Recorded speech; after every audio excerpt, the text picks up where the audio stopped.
Hello, my respected and beloved trainees. You are welcome to Jolly Ladies Tailor and Training Center.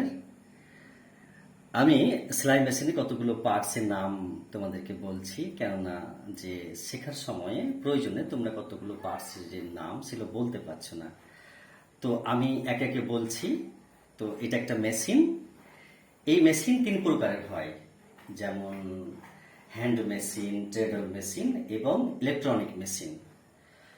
তো আবার এই যে ট্রেডল machine সেটা আমি বলছি, যেমন এই মেশিনের তিনটে অংশ, এখান থেকে এখান পর্যন্ত এটাকে হেড বলে, এটা থেকে এখান পর্যন্ত এটাকে বেড বলে, আর এই যে স্ট্রাকচারটা এটাকে এখান থেকে নিচু পড়তে একবারে ওটাকে স্ট্যান্ড বলে। তো আমি এক্সটার্নাল পার্টসগুলো বলছি, তোমরা দেখো যে কতগুলো তোমাদের এই আমার ভিডিওর আগে জানা আছে এবং ভিডিওর পরে কতগুলো জানবে। তাহলে মনোযোগ দাও। সর্বপ্রথম আমি যেটা বলছি এটা কিন্তু ব্যালেন্স হুইল, এটাকে কেউ ফ্লাই হুইল বলে, হ্যান্ড হুইলও বলে। তারপরে রাইট সাইডে যে দেখো আছে এটাকে স্টপ মোশন স্ক্রু বলে।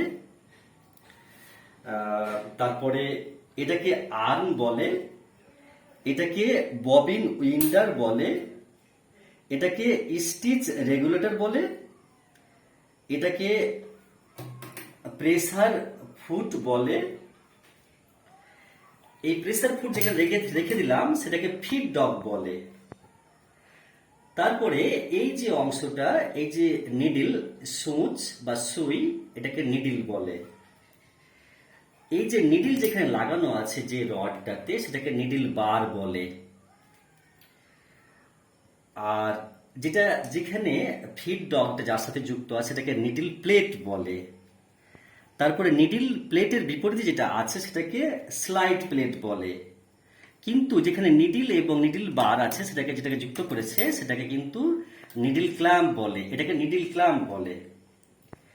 আর এটাকে বলে একটা টেনশন সেট। তো এটা হচ্ছে টেনশন নাট, আর এটাকে বলে টেনশন ডিস্ক, আর এটাকে বলে থ্রেড টেক আপ স্প্রিং।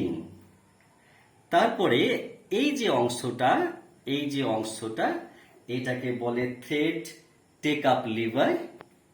তারপরে এই যে ফুটোটা আছে সেই ফুটোটাকে বলে আইলেট। তারপরে এটাকে বলা হয় থ্রেড গাইড। এখানেও আছে থ্রেড গাইড। তারপরে এটা হয়ে গেল প্রেসার ফুট। তারপরে এখানে একটা থাকার কথা যেটা আমাদের নেই বর্তমানে, এটাকে স্পুল পিন বলে। তারপরে প্রেসার ফুট স্ক্রু এটাকে বলে। তারপরে এটাকে ফেস প্লেট বলে।